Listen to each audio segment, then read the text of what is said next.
MOPs, MOPs, MOPs, MOPs, MOPs, MOPs.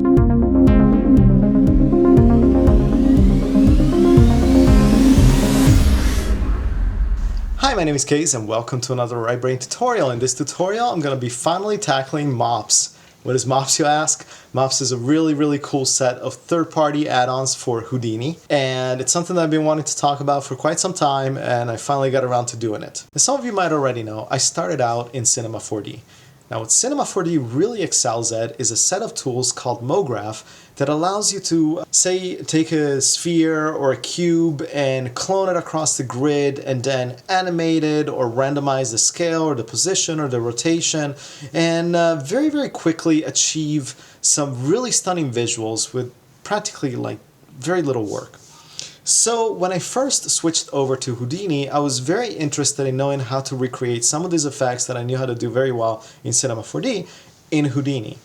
And one of the first things that I did was like Google up any tutorials that would teach me how to do that, and I found an excellent set of tutorials by Randomizing that specifically taught how to recreate some of this Cinema 4D Mograph effects right into Houdini. However, much to my dismay, as I started watching these tutorials, I realized that this is actually really complicated to do. I was so shocked, as a matter of fact, that I actually contemplated going back to Cinema 4D because I thought, how is it possible that, taking a cube and duplicating it across the grid and then randomizing scale, rotation, position could be so complicated? But it really is. And as a matter of fact, somebody once said that in Houdini, some of the things that are incredibly difficult to achieve in other programs are crazy easy, such as explosions, for instance, and yet some of the things that are incredibly easy to achieve in other programs can be incredibly difficult. So I resigned myself that maybe Mograph type of effects were just not feasible in Houdini, and I was going to have to go back to Cinema 4D anytime that I wanted to do that kind of work.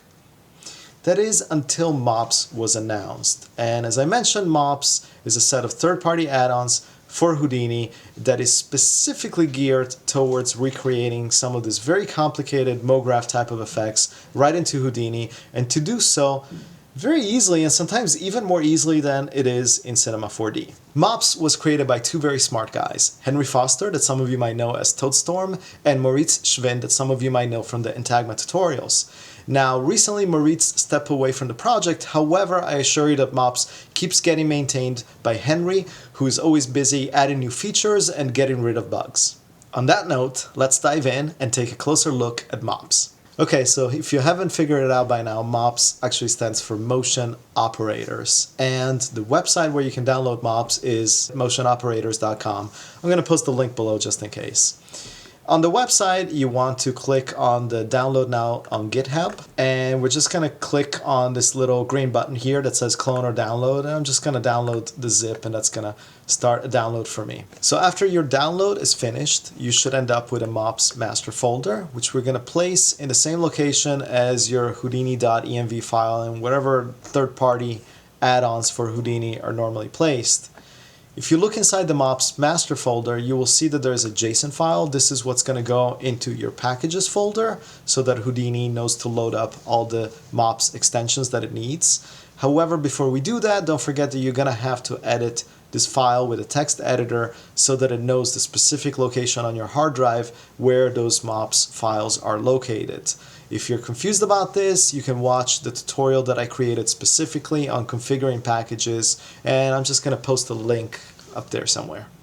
So after you've configured your JSON file and placed it into your Houdini packages folder, we can launch Houdini and MOPs should be running in the background. Now, an easy way to find out if you've correctly installed MOPs is to simply go to the plus icon here to add a new shelf. And under the shelves list, you should see that you have two brand new shelves here. One is MOPs and the other one is MOPs tools.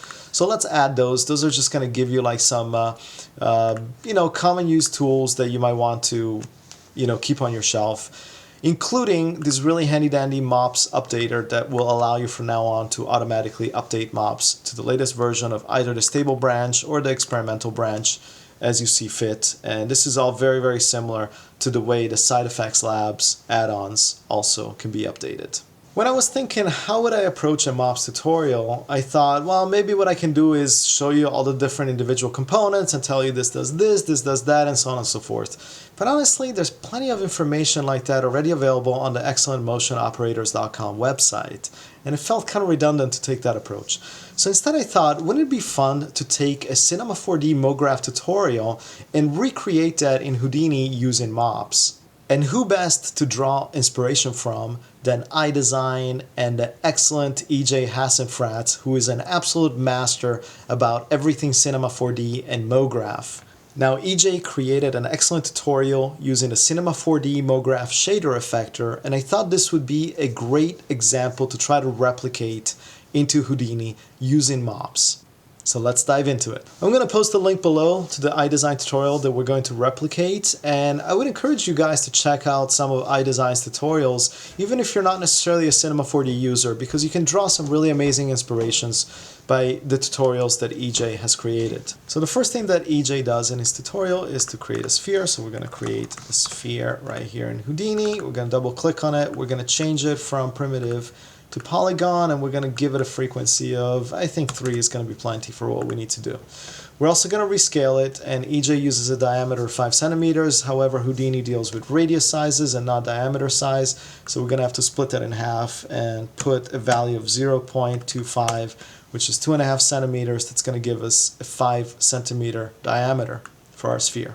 So next, what we want to do is build a grid of spheres, and of course, EJ uses the Cinema 4D Mograph cloner to do so, and we're going to use MOPs. So I'm just going to hit tab, I'm going to type MOPs, and this is going to give us all of the nodes that come with MOPs, and we're going to pick the MOPs instancer.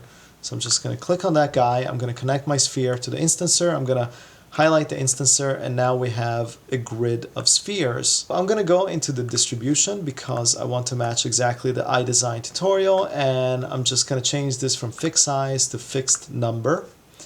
And we're going to change the amount of spheres in the x-axis to 15. This y-axis is going to take 6 spheres and then another 15 in the z-axis. Okay? So now we have a grid of spheres. And we're also going to change the distance. I'm going to give us a little bit more room here.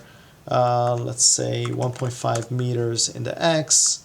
Let's do 0.05 centimeters in the y and 1.5 meters in the z-axis. So if I zoom out here, we'll see our grid. We can't really see it very well, so I'm actually going to change our background from light to dark by hitting D. And I'm also going to get rid of our grid here in the background so we can see things a little bit more clearly. So okay, so we have our grid of spheres just like EJ has created in Mograph. So what EJ is trying to do in his tutorial is to randomly change the position of the spheres in the y-axis and the size of the spheres. Okay, and he wants to do so using a noise as the kind of driving shader for these random variations. And in order to do that, he uses a Mograph effector called a shader effector that gives him like different types of noises that he can then use to vary the Y position and the scale of the spheres.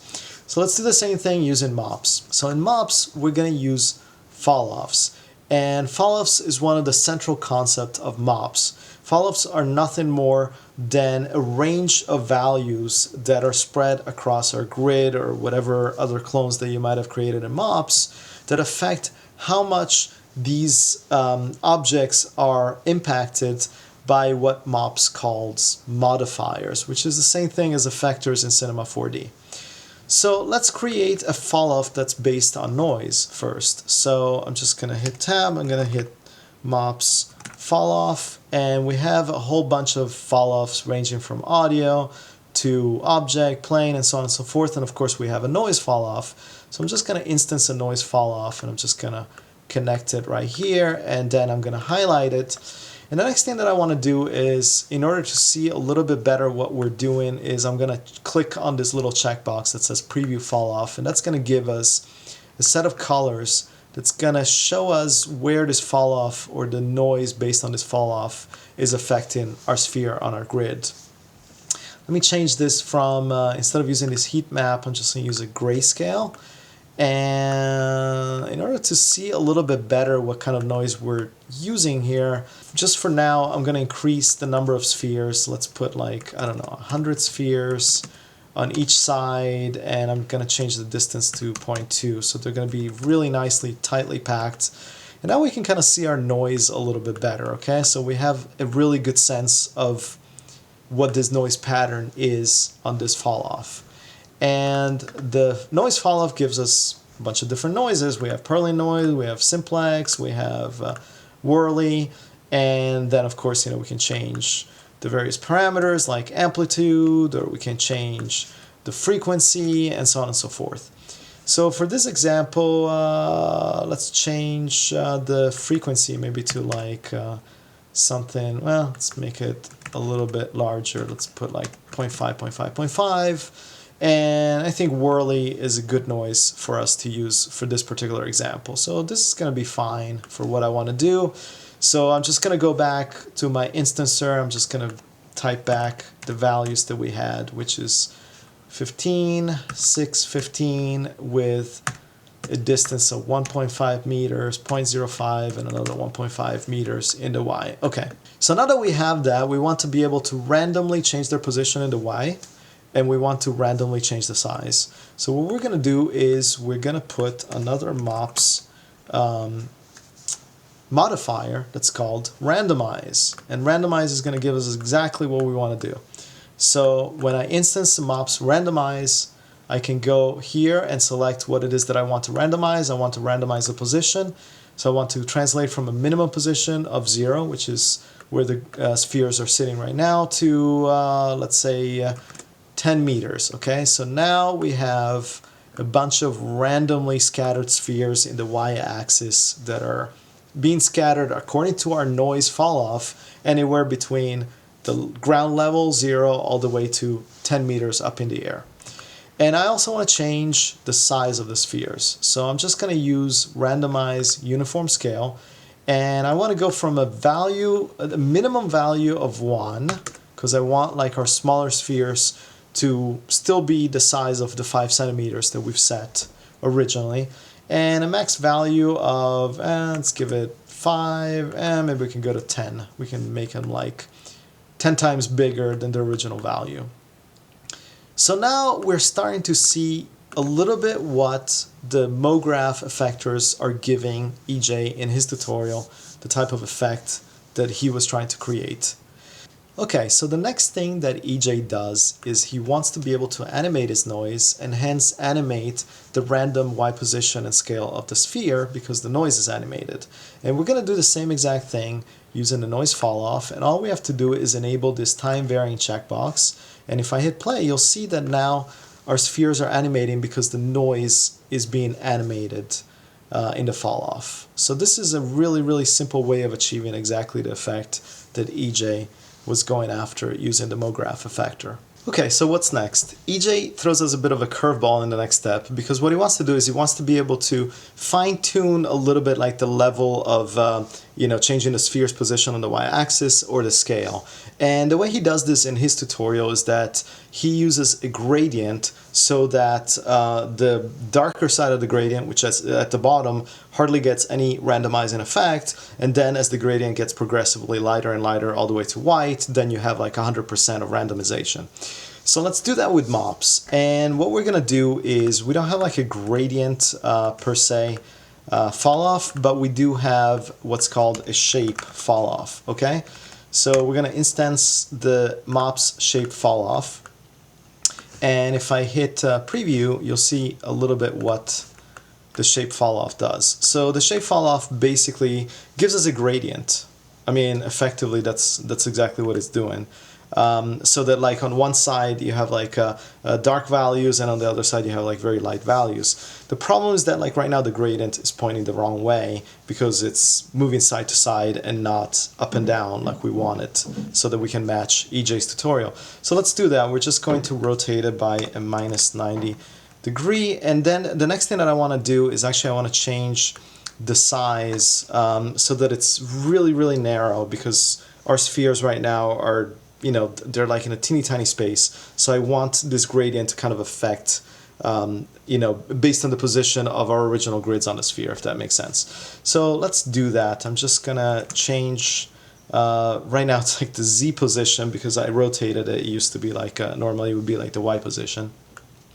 I'm just gonna bring this down to like 0.1, and you can actually kind of see what's happening right here is that now we have here, actually I'm going to use the same grayscale values that EJ did, so I'm just going to change this to grayscale right now.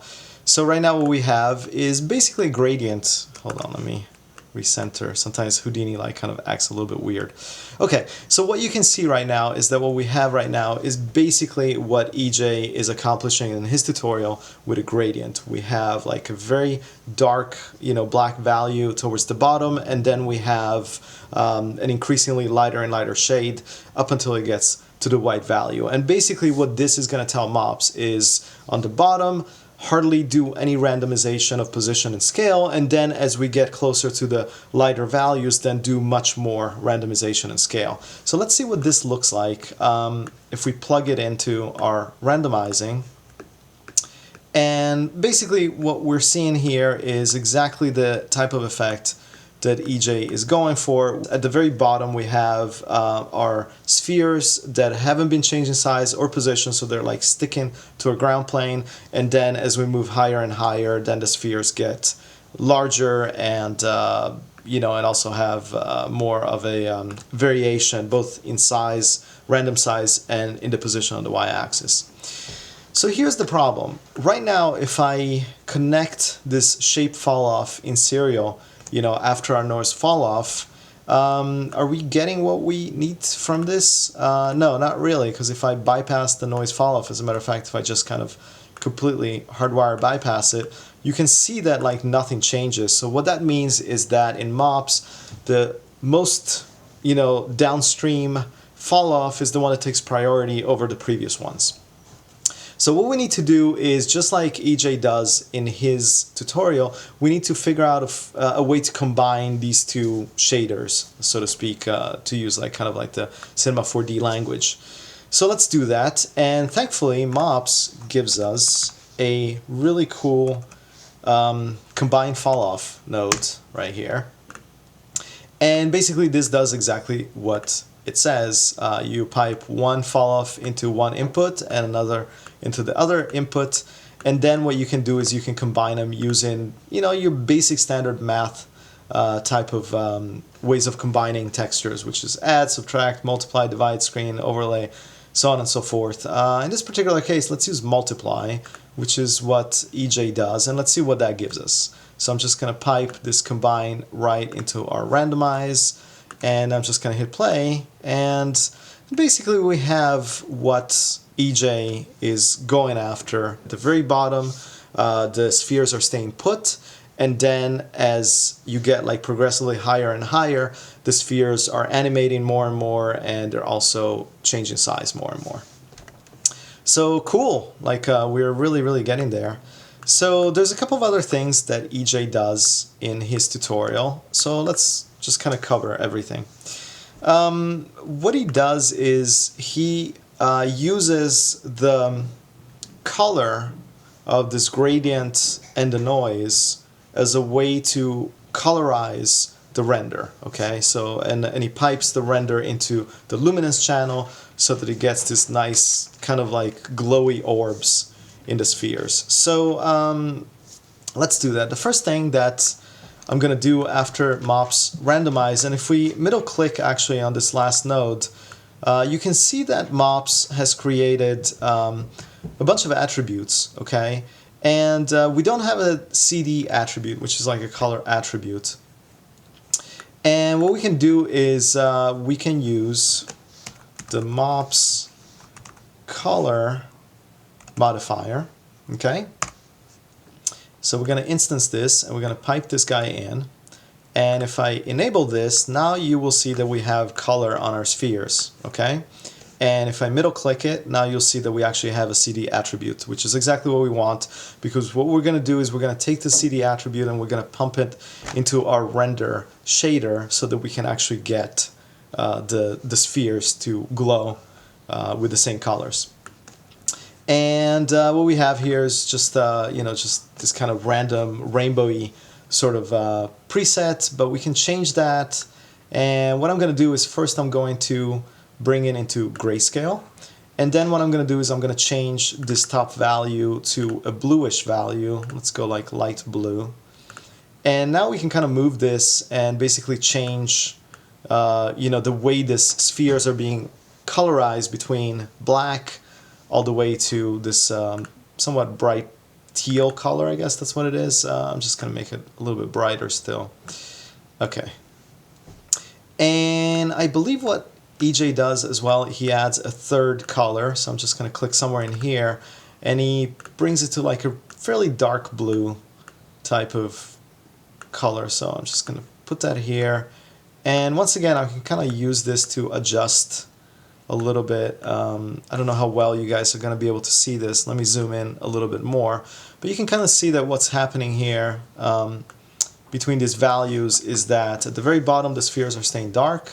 Then somewhere towards the middle they start getting brighter with this bright blue value. Here I'm just going to make it even brighter so we can tell. And then as they get to the top of the range, of the fall-off range in this particular case, then they're getting this darker blue value. Okay? Let's stick like a null and call this out so that we can kind of be conscious and organized as we move forward. Alright, so let's keep right on trucking. We are now back into our OBJ level, and I've already created a camera, and what EJ did in his tutorial, I think he gave it an aperture of 50mm and a focal length of 35mm.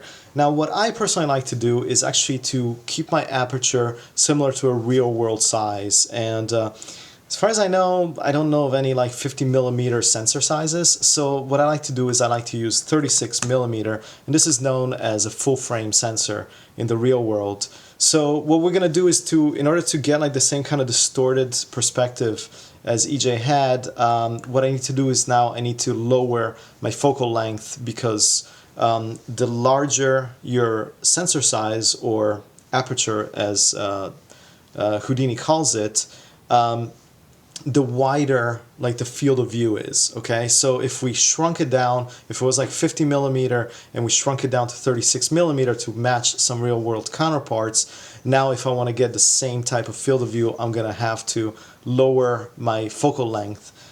So I don't know, like a wide angle lens generally like is like, let's try like 24mm. I think that's gonna do the trick here. It's nice and wide angle type of lens size, so let's stick with that for now. Okay, so what we want to do is we want to go in and we want to create a shader, and then what we're going to do is we're going to pull in the color attribute from our geometry, and what we're going to do is we're going to pump that attribute right into our luminance channel. As some of you might already know, I have started using this new render engine called 3D Light. And I really like it, so that's what I'm going to use for this tutorial. However, rest assured that you can do the same exact thing in Redshift, and the steps are virtually identical. Let's go into our material context, and I'm going to create in the 3D Light a material builder. As I said, like Redshift, we would have the same exact thing, and we're just going to call it spheres. And I'm going to dive right into it, and what 3D Light doesn't do yet is create an output node, or as they call it, a terminal, so I'm just going to instance that. But as I said, if you're using Redshift, you will have an output node already pre-made. So we're going to instance what is called a principal shader. Is the same thing as the kind of main kind of builder shader in Redshift, and we're just going to pump the out color to the surface input of the terminal or output node. So what we want to do now is we want to be able to grab the CD attribute from our geometry, and the way we're going to do that is by instancing, I think it's under utilities, attribute read. Okay, so Redshift has a very, very similar node that allows you to pull in attributes from your geometry, and all we need to do is it's just going to say what attribute do you want me to read, and we're just going to type CD.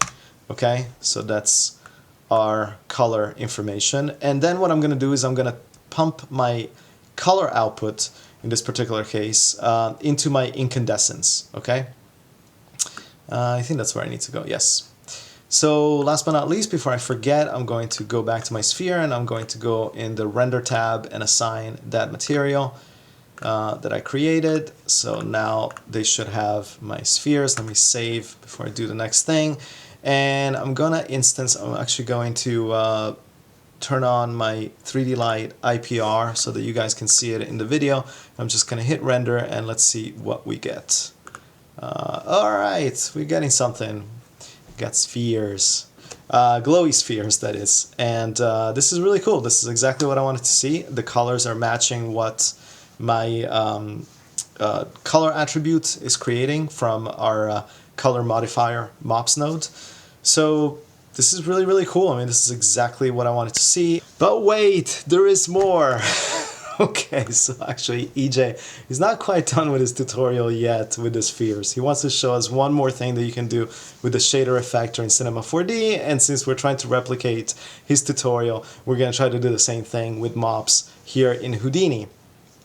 So what EJ shows is that the shader effector can actually be used to bring in other images from outside and then use it to actually affect your spheres within Cinema 4D. So let's do the same thing. I've simply duplicated our sphere node here where we did the original spheres. Right now I haven't really changed it yet. So we have our sphere. Let's go back to the instancer, and what we're going to do is actually we're going to make more spheres, because I think we're going to need a little bit more, you know, sphere resolution, so to speak, for this next demonstration. So I'm just going to pump up the number to, let's say, 150. We don't even need 6, we just need 1 in the y-axis and then another 150 here. And I'm also going to bring them tighter together. So let's do a 0.25. This doesn't matter, and 0.25 right here. Okay. So we have now is kind of like a pixelated grid. Actually, it can even be smaller, 0.2. Let's do that. Okay, cool. So let's get rid of our fall-offs, and actually I'm going to get rid of everything. Yeah, let's get rid of everything except for the color modifier. Maybe we'll keep that guy on. I'm just going to disconnect this stuff for right now. Okay, so what EJ does is he's got like a texture of his logo that he wants to use to basically affect the position of the spheres on the y-axis. So let's do the same thing. I don't have the Eyedesyn logo, but what I did is I created a really simple, in Photoshop, a really simple RBT, right, brain tutorial, little logo right here. Basically, I'm going to use it so that our black values means no change for the spheres, and the white values means 100% change for the spheres. All right, so let's see if we can recreate it. So once again, MOPs is giving us like a multitude of really amazing tools, and one of the ones that it gives us is a MOPs texture falloff.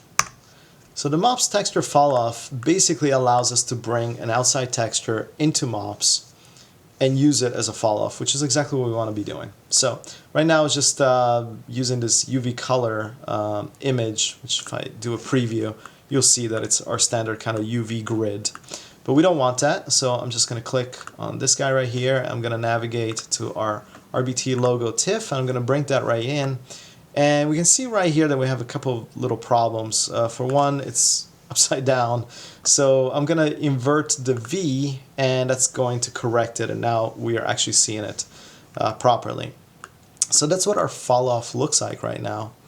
And let's do something really simple. I'm going to use, instead of like the random effector for not effector, sorry, modifier. Oh my god, I'm going crazy between like Cinema 4D and Houdini verbiage. I'm going to use the MOPs transform, which basically, let me see here, transform modifier. So basically the MOPs transform modifier, instead of randomizing things, it just kind of says, hey, whatever is white in our texture is going to be modified by whatever position or rotation or scale that I want right here, and whatever is dark is not going to be modified. So in this particular case, let's bring up the RBT up about like 5 meters. So I'm just going to type 5 in the y-axis, and now we can see that that's exactly what we have right now. Is the RBT logo is now kind of shooting up. And if I wanted to, I can even like change the scale of the spheres by Let's have them go like twice as big. Let's have them go like 5 times as big. Okay.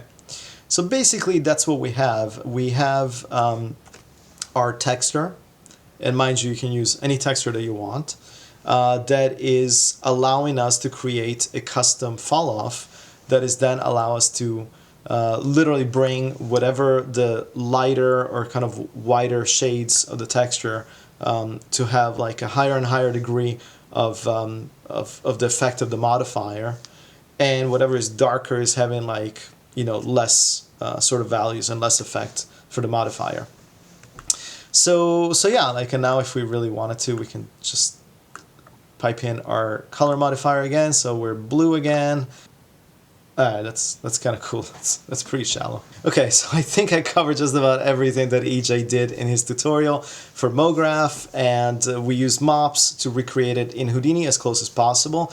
And as you can see, MOPs makes very quick work of a lot of these kind of intricate things, and without MOPs it would be kind of challenging. You would have to like start like, you know, dealing with a lot of VEX code and a lot of kind of like complicated things to be able to achieve what MOPs achieves very quickly, very easily.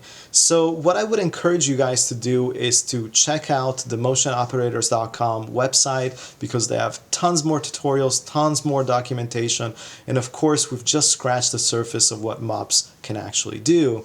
In addition to that, very recently, Henry Foster did a really excellent presentation on MOPs, specifically for the Houdini Hive. This was about like a month ago, I think. So I would encourage you guys to check that out as well, and that's going to tell you a lot more about what MOPs can do, other features of MOPs, and most importantly, what the potential that MOPs brings to the table, because if you're trying to do this stuff in Houdini without MOPs, you're going to be going a little bit nuts. So I'm going to post all the links to all this stuff below. Last but not least, I'd like to thank EJ and his team at Eyedesyn. Eyedesyn has been making some amazing tutorials for I don't know how many years now.